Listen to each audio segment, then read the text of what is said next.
When we started this series a couple of weeks ago, I told you about how I was coming back from Pennsylvania with my two oldest kids. We've been backpacking, and it was fantastic just to be in the wilderness and away from all of reality. But as we were driving back, that same reality began to creep in and began to punch me in the face. And I just thought about life. I thought about the world we were driving back into and civilization and the news and all the things that we had to do. And it was overwhelming.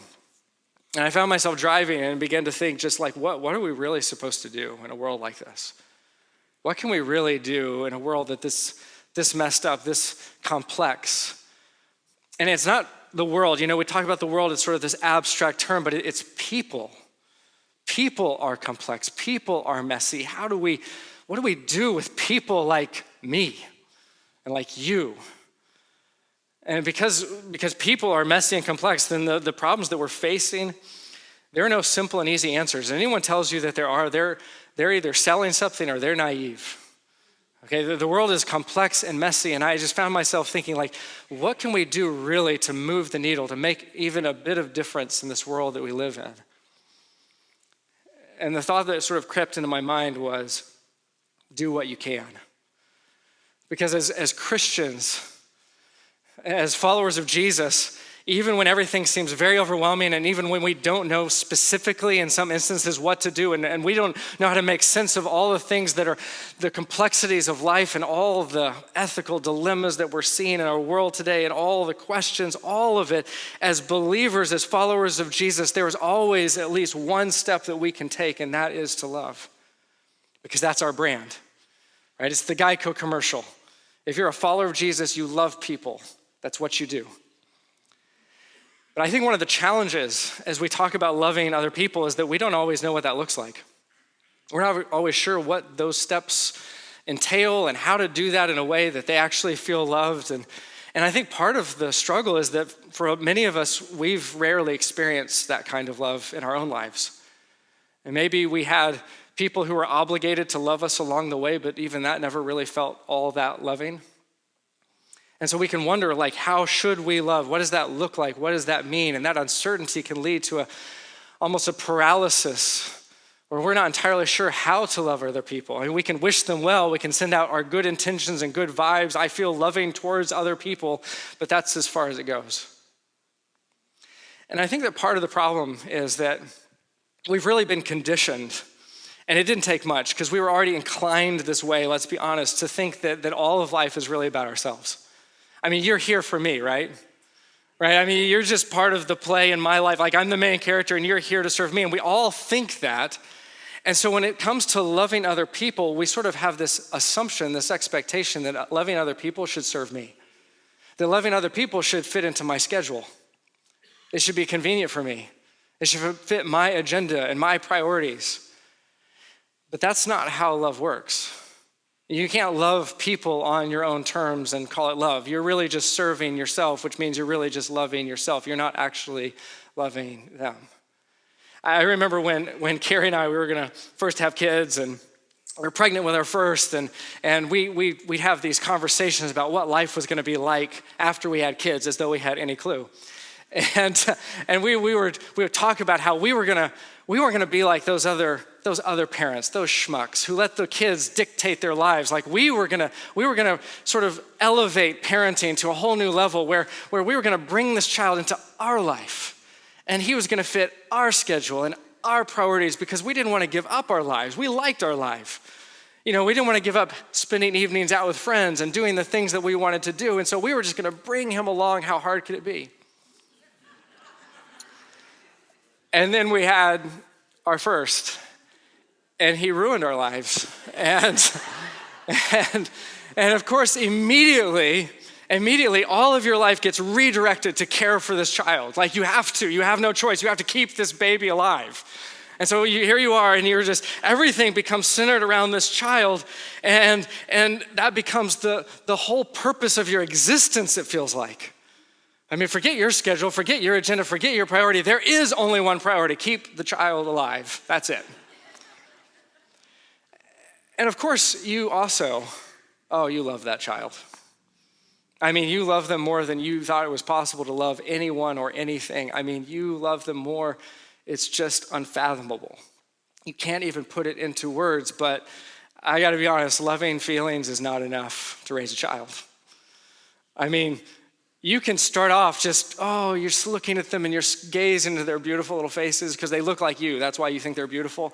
And you're just like, they're the most perfect and I just love them so much. But then there's gonna come a time, and it won't take long, where you're having another sleepless night and your life has been hijacked. And let's be honest, that baby, all they really do is eat and sleep and poop and cry, and that's about it. And at that point, like, you're not always feeling all that lovely, right? Loving feelings begin to diminish, especially that third time in the same night when they wake you up. And you're just lying there and you're like in a daze. You can hardly think straight.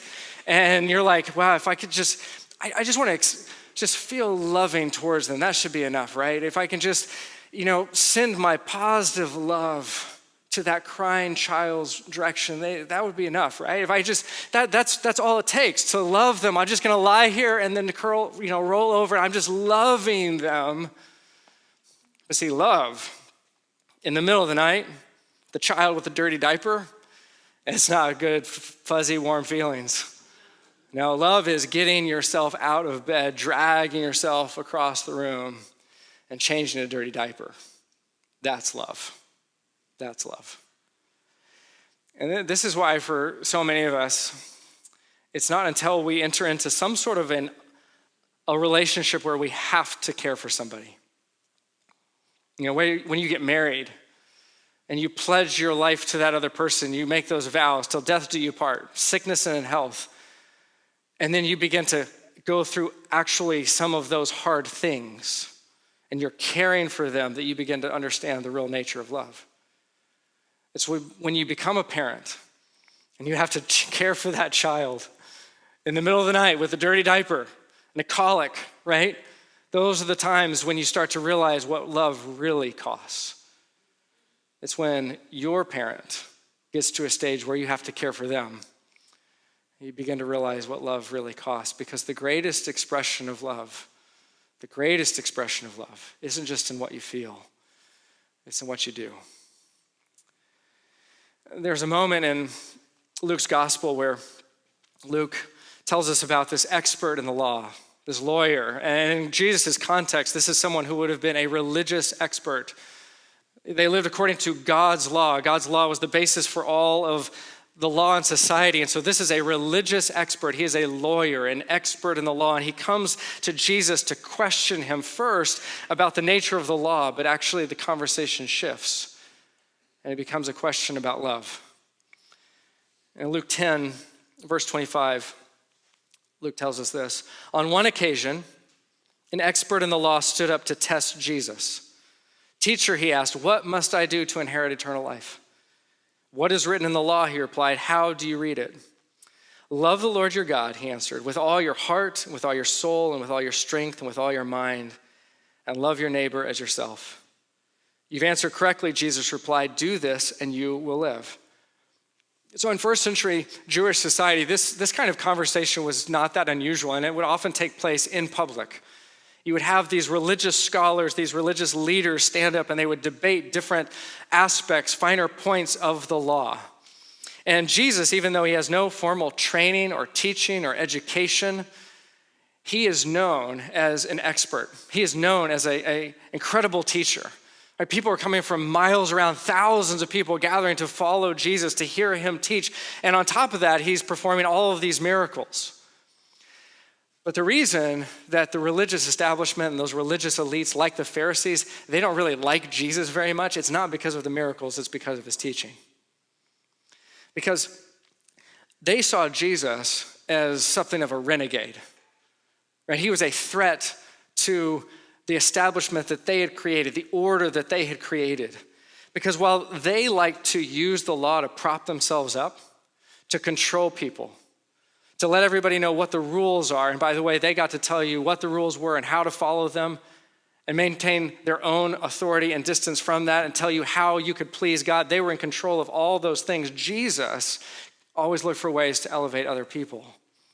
And Jesus kept telling people that you don't have to be good enough for God to love you, but actually God loves the worst of sinners, which is a terrible way to maintain order and control. right? As soon as you start telling people that they don't have to be good enough for God to love them, there's no telling what they might do. And so this lawyer, he doesn't like the way that people are following Jesus. He wants to discredit Jesus. He wants to undermine Jesus, wants them to stop listening to Jesus. He comes and he wants to test Jesus. And he starts with this first question: what must I do to inherit eternal life? What do I have to do to be right with God? And Jesus replied, what is written in the law? How do you read it? Now, at this point, the lawyer should have known he was in trouble because Jesus has just answered his question with a question. Anytime someone does that, just know that now you're on the defensive. And so this lawyer, he shows up, he wants to test Jesus, but in one deft move, Jesus has put him on the defensive, and now he's the one being tested. And so the lawyer, he should have seen this, but instead he just goes right ahead because he knows the answer, and he does. He actually gets the answer right. Love the Lord your God with all your heart and with all your soul and with all your strength and with all your mind, and love your neighbor as yourself. Jesus replied, you have answered correctly. Do this and you will live. Now think about how incredible this is. The law, understand, was composed of hundreds of rules, hundreds of laws, but here, this legal expert, he boils it down to two commands: to love God with your whole self and to love your neighbor as yourself.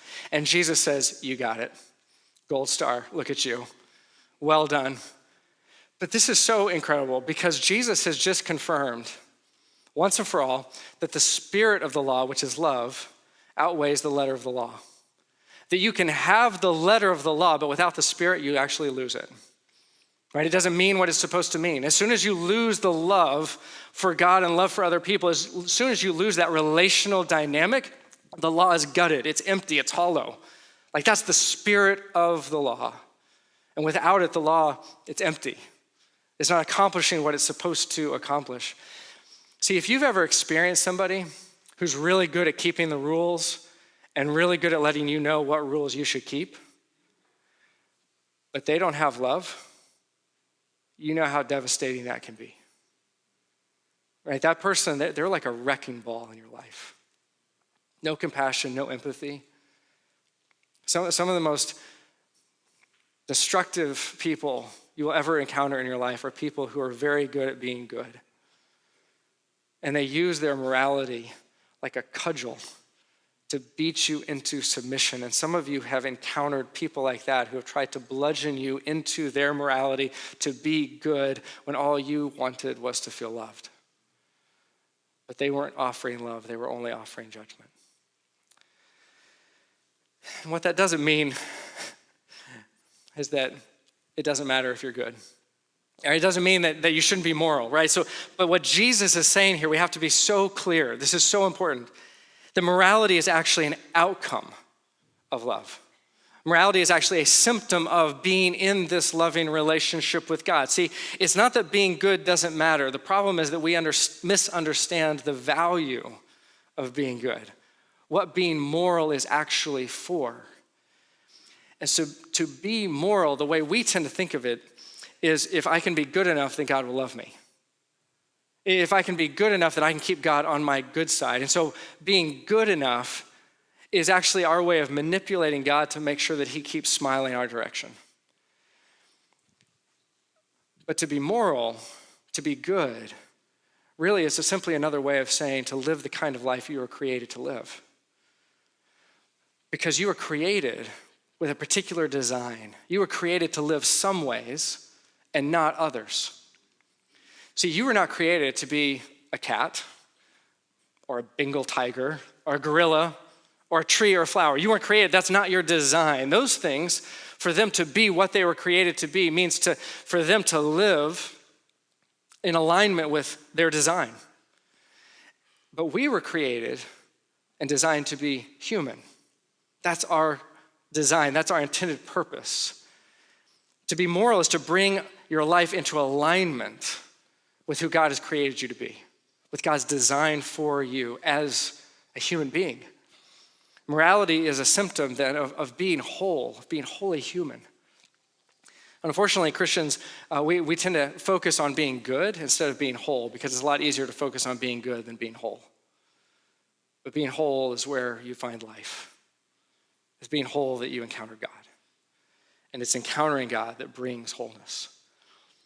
And what Jesus is affirming here that even this religious expert doesn't really understand is that the spirit of the law, God's heart in the law, is for people. It's to elevate people. It's to lift people up. It's to bring wholeness and life.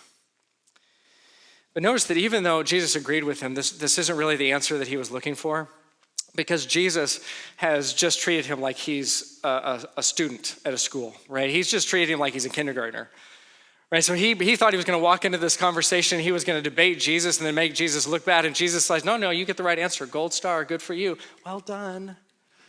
It's humiliating, actually. I mean, this guy showed up and he was going to put Jesus in his place, test Jesus, and now Jesus has agreed with him like there's nothing for him to do. In fact, this could have gone pretty much any other way and it would have been better than this. For this poor lawyer, he showed up, and I'm sure in his mind he was going to win, but even if he didn't win, he was going to step into the arena with Jesus and they were going to go blow for blow, debate style, sparring, your idea versus my idea, your interpretation versus my interpretation, your theology and theological point versus mine. And if nothing else, even if he didn't win, he would walk out and it would be like, well, Jesus won, but this guy held his own. And Jesus just undercuts him completely. It's like, oh, no, you got it right. Good job. I'm really proud of you. Like, he just got JV'd. He just got schooled. See, the lawyer knows it, and he's embarrassed. He's humiliated. And so he's going to try again. But wanting to justify himself, he asked Jesus, who is my neighbor? And this is the question we have to get to.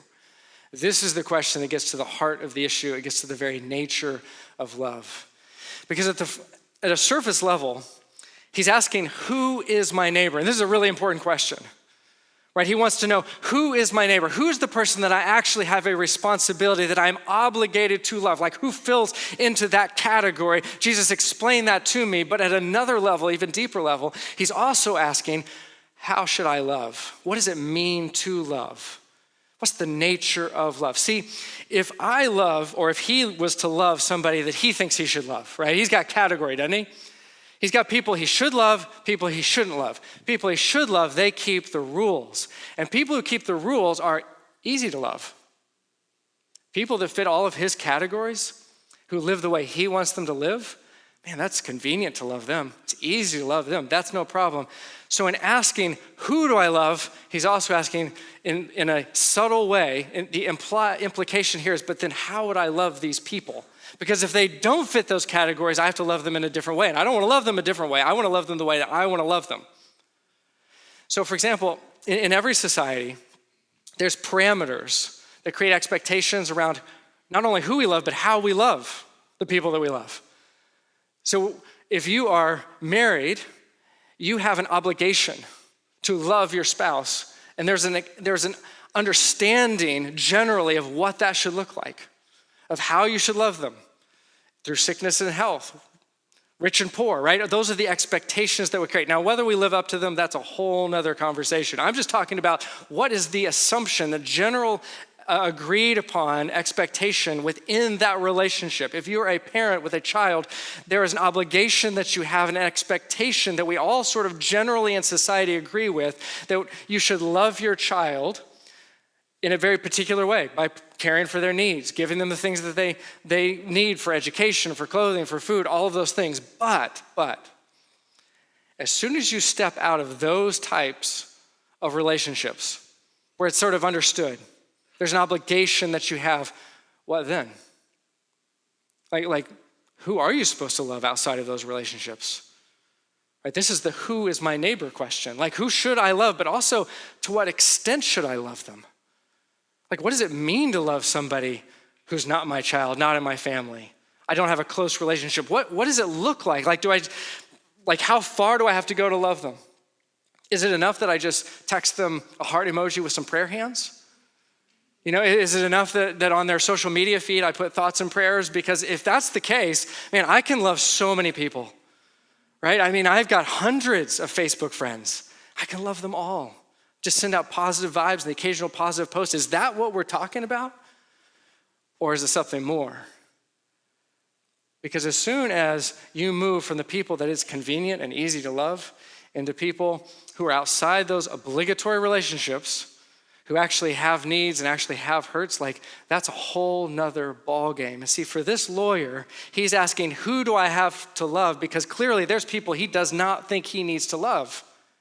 The people he thinks he needs to love, that's easy. But these people, to love them, that would be inconvenient. That'd be a hassle. That'd be messy. That'd be messy. And he's an important guy. He's got places to be. He's got things to do. He's an expert in the law. Like, he doesn't have time to do more than offer up good wishes and good intentions to people. He's got places to be. And I think this is why Jesus, when he gets asked this question, he tells him a story that he needs to hear. So Jesus, verse 30, he says, in reply, Jesus isn't going to debate. He says, let me tell you a story. In reply, a man was going down from Jerusalem to Jericho, and when he fell into the hands of robbers, and they stripped him of his clothes, beat him, and went away, leaving him half dead. So in Jesus' day, it was known that between Jerusalem and Jericho was a very, very treacherous route. Like, you were just asking to be mugged if you traveled along this road. But this man does, and he is mugged. He's ambushed. These robbers beat him up. They strip him naked. They leave him half dead, beaten to a pulp. But then the story goes on. Verse 31, a priest happened to be going down the same road, and when he saw the man, he passed by on the other side. So too, a Levite, when he came to the place, saw him and passed by on the other side. So priests and Levites, these guys are religious leaders. Like, these guys are deeply embedded in the life of the temple. Priests in Jewish society at that point, like, these are not just the religious elite, but they're like the upper crust of society. And the Levites, they were part of the ancient tribe of Levi that God had earmarked. He had set them aside, their tribe, to be the caretakers of the temple. And so they are both deeply embedded in the life of the temple. If anybody was to understand that loving God means loving other people, it's these guys. Like, they should have understood this. And so at one level, it's pretty easy to judge them, right? I mean, that's kind of the whole point. It's like, you see them and you go, oh my gosh, how could you just walk right on past this poor guy? He's beaten to a pulp. You're religious leaders. Shame on you. But understand that for them, there's actually nothing simple about this moment. It is actually very complex, and it is very messy. It seems simple on the surface. But for a priest or for a Levite to be walking by, understand that they have a very clear sense about the people they should help and the people that they don't need to help. So for them, they walk by and they don't know who this person is. He's been beaten to a pulp, he's half dead, he's stripped naked, and they have no idea. Like, is this a God-fearing Jewish man who was on his way to the temple and was going to come to worship God? Or is this a Samaritan?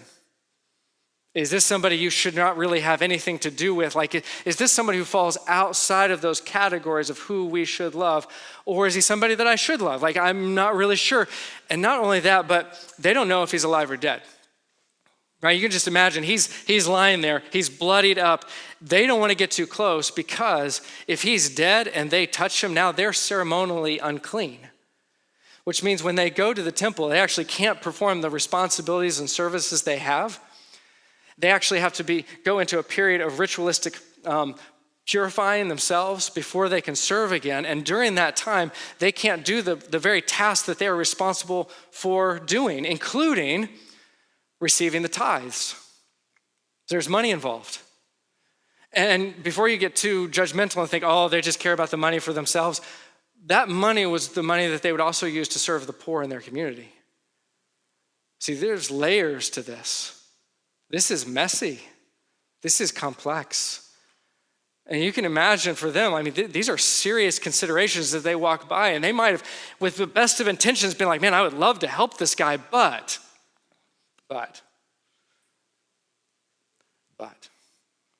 I would love to help him, but I have places to be. I've got important things to do.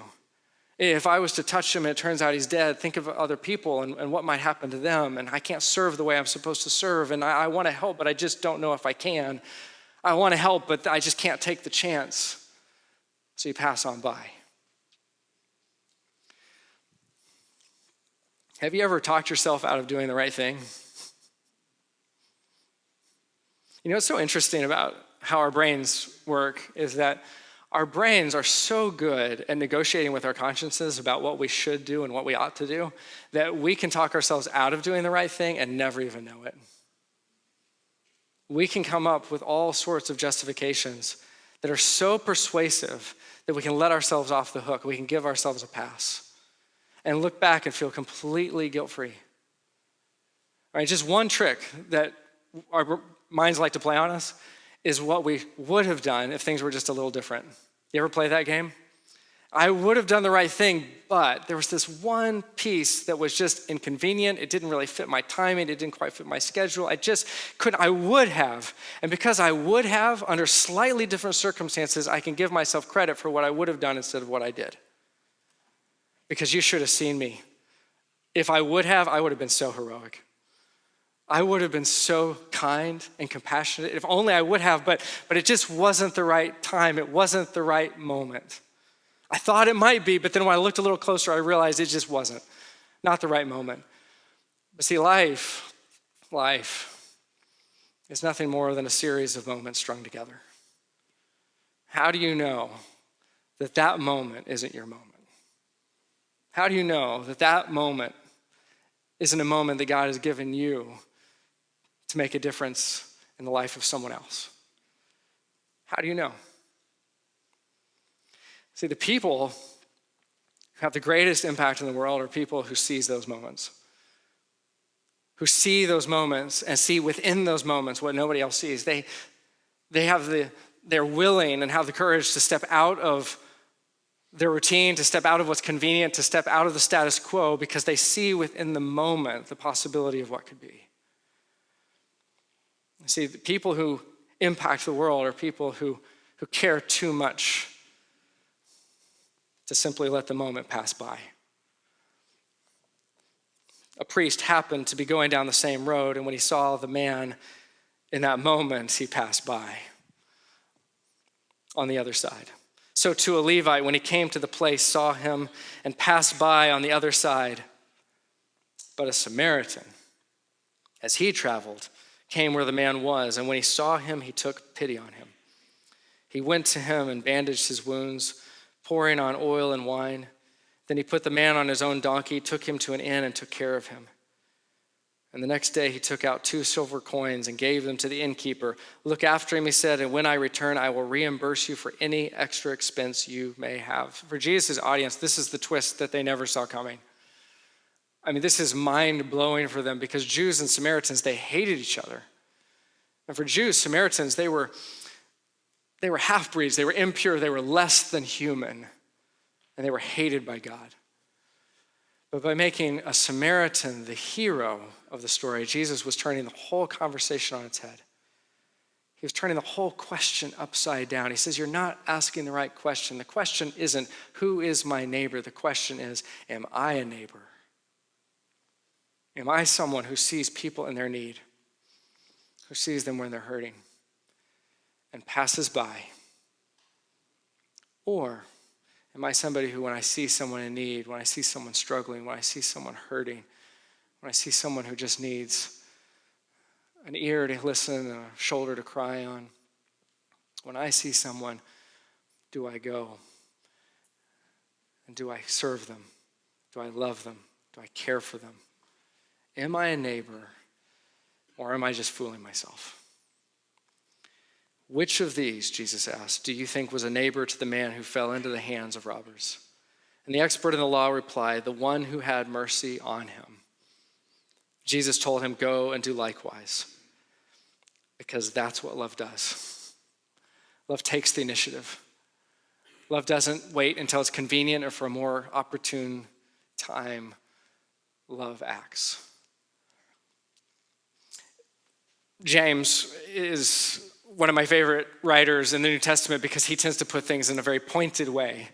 And sometimes I just need someone to make it really clear for me. And so James in chapter 2, verse 15, he says, suppose a brother or sister is without clothes and daily food. If one of you says to him, go, I wish you well, keep warm and well fed, but does nothing about his physical needs, what good is it? Have you ever had somebody who sent you thoughts and prayers when what you really needed was somebody to be there, to be in the moment. See, there's a time where thoughts and prayers are absolutely wonderful, and they're all that you can offer. And I don't mean to denigrate this at all, because it means a lot to me when people tell me they're thinking about me, they're praying for me. I am all for it. Please pray for me more than you do. Like whatever level it is, just more is better, okay? I'm all for thoughts and prayers. Sometimes that's all we can do, and sometimes praying for someone is the greatest service we can do for them in that moment. But I've been in places in my life where knowing that people were thinking and praying for me, it was nice. But there were a few people who showed up, who were there, who were present. And it made all the difference. It meant so much more to me than all the well wishes that sort of were floating in my direction. Some of you have experienced love like that. You've had people who've been there for you when you needed them most. You've had people who showed up unexpectedly. You never dreamed that they would suddenly show up at your front door, that they would reach out with a phone call, just to be a listening ear, to be somebody who would encourage you, to be a shoulder to cry on. You've had people love you that way, and it was so unexpected, it brought tears to your eyes. And just remembering that moment still moves you. See, most people go through life assuming that no one will ever care enough about them to go out of their way. Most people go through their lives, and it's so unexpected. It's so shocking when someone actually, who doesn't have to, without obligation, shows them kindness. It's jarring. It's unbelievable. They have no idea even what to do with that. And it takes so little, can I tell you? And people have such low expectations about how other people will love and show them kindness that it takes so little. It's a cup of coffee when they're not expecting it. It's a meal, it's a gift card. It's just a note to say, I was thinking about you, and then how can I pray for you? Not just I'm praying for you, but how can I pray with you? And then a phone call. It can be the smallest thing. It can be coming along someone at work who doesn't expect you to help them and just saying, hey, you know what, I got done early. Is there any way I can help you? It's not my responsibility. I just care about you. You can be someone's hero with the smallest act of kindness. And can I tell you, if you've got kids, as a dad, can I tell you that it's so easy to do everything for your kids and miss the moments that matter most. You know, we just get so busy doing all the things for our kids, and there's so much to be done all of the time, but there are moments that matter. Don't miss those moments. Listen, I know the game has already started. I know you're hungry. I know you've got more work to do. I know there's laundry and dishes. Believe me, this is the life that I live every day. Carrie and I live this reality, but don't miss those moments to have a conversation. Don't miss those moments to ask the question. Don't miss the moments to tuck them in and pray over them at night. Don't miss those moments. You know how much you love them. They can't fathom it. So do what you can so that they know how you love them. In my daughter's room, there's a picture on the wall, and it says, be somebody who makes everybody feel like somebody. I love that. Be somebody who makes everybody feel like somebody. See, we are all somebody to God. I think this is what Satan didn't understand. When Satan conned Adam and Eve and got them to kind of like make a mess of everything, at that point, Satan thought, got it, done, ruined all of God's plans. That's the end of the story. Humans are lost forever, because there's no way that God would ever love them enough to do what it would take to rescue them. There's no way that God would inconvenience himself, change all of his plans. There's no way that God would go to the lengths that it would require to rescue them. This is the end of the story. Game over. Humanity is done for. And Jesus said, over my dead body. And he stepped into humanity. He stepped into our space. He became one of us. And he walks along this life, and he sees where it's headed. And what he could have done was taken a hard pass and said, you know, as I get a little closer to it, I've had second thoughts. And what I really like to do is just wish you all the best. well wishes, good intentions, thoughts and prayers, you headed your direction, right? That's what he could have done. Instead, he saw us in our need. He saw us stripped and naked, lying half beaten to death on the road with no hope for a future. And then he allowed himself. His love was too great to say, no, it's not convenient for me.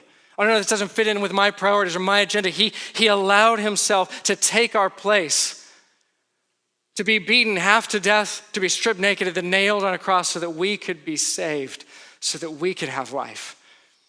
See, this is what Satan never saw coming. He thought this was as good as over.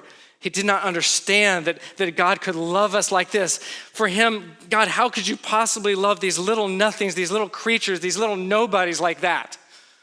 But see, you are not a nobody to God. You are somebody to God. You are God's child. You are made in the image of God. Don't ever think that you don't matter. You matter to him. And this is why Jesus gave his life. This is why he died for us, because this is what love does. Love doesn't wait for a more convenient time. Love takes the initiative. Love says, this is what it's going to take, and I love you too much to leave you where I found you.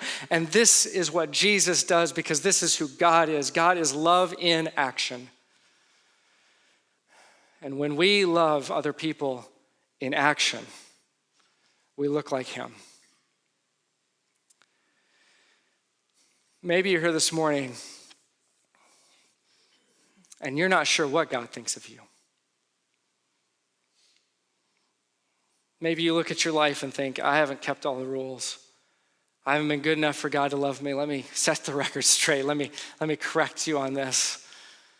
You are somebody to God.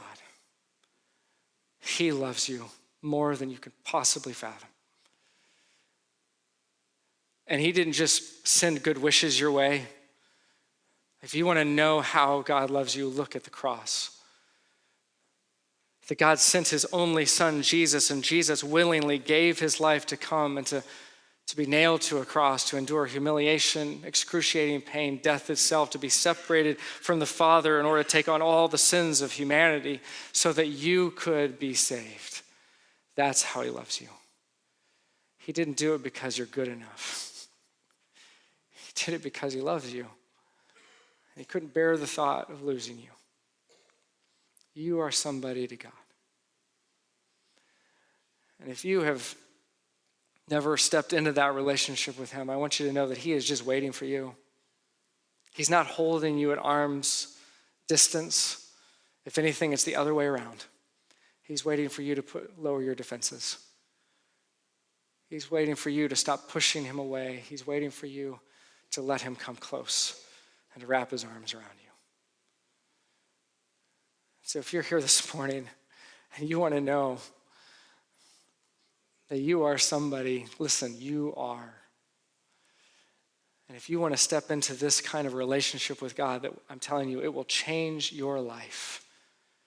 You will know love that you've never experienced. You can make that decision this morning. This is one of those moments. Don't let it pass you by. That you can give your life to Jesus, and he will give you the life you were made for. He will begin to make you whole. Would you just bow with me? Just pray together. And if you are a follower of Jesus, would you just pray with me for anyone who has yet to make that decision? And if you're here right now and you just realize that you're ready to take that step, to enter into a relationship with Jesus, that he has the love that you have been searching for all of your life. Right now, you can pray to him. Jesus, I give you my life. Thank you that you already gave your life for me. Thank you that you died for me. I want the forgiveness that only you can give. I want the future that only you can provide. Jesus, I give you my life. You can whisper that. You can say it in your heart of hearts. Jesus, I give you my life. And if you pray that, I want you to know that he hears you. He is present. And you may not feel differently. You may not feel warm and fuzzy. It may not be a new voice of God in your head, but you will learn his voice. He hears you and he has come into your life. And if you would come and just talk to me afterwards, we'll also have a couple of folks up here, part of our prayer team. They would love to talk with you and pray with you. But you've entered into a new relationship with Jesus, and we want to walk alongside you in that. It's not the end, it's just the beginning. Father, we are all looking for love because that's what we were made for. We were made for love. Love in a relationship with you, love in a relationship with each other. And we will search our whole lives. We will look everywhere trying to find this love that only you can provide. Love that's only found in you. And so, Lord, I pray that for anyone who has just given their life to you, that they would know your presence and they would know the wholeness that you're bringing, the love that you have for them. Lord, for those of us who have been following you for some time, Lord, I pray that this week we would be once again filled with your love, just an awareness of your love, that we would look at the cross and we would be overwhelmed by the reality of your love that was not convenient, it was not easy, it was costly. It cost you everything. And the Lord, as that reality sinks in, Father, pray that we would go and we would love others in the same way that we've been loved. That as we go from here, we would look like you. That when people hear us and the words that we use, they would hear words of grace and of mercy and compassion and love. That as we go from here, we would be people of action, people of initiative, people who think and plan how we can make a difference in the lives of the people around us. Or that we would seize the moments in front of us to love the people that you love. Lord, help us to follow you this week, to look like you. It's in your name we pray. Amen.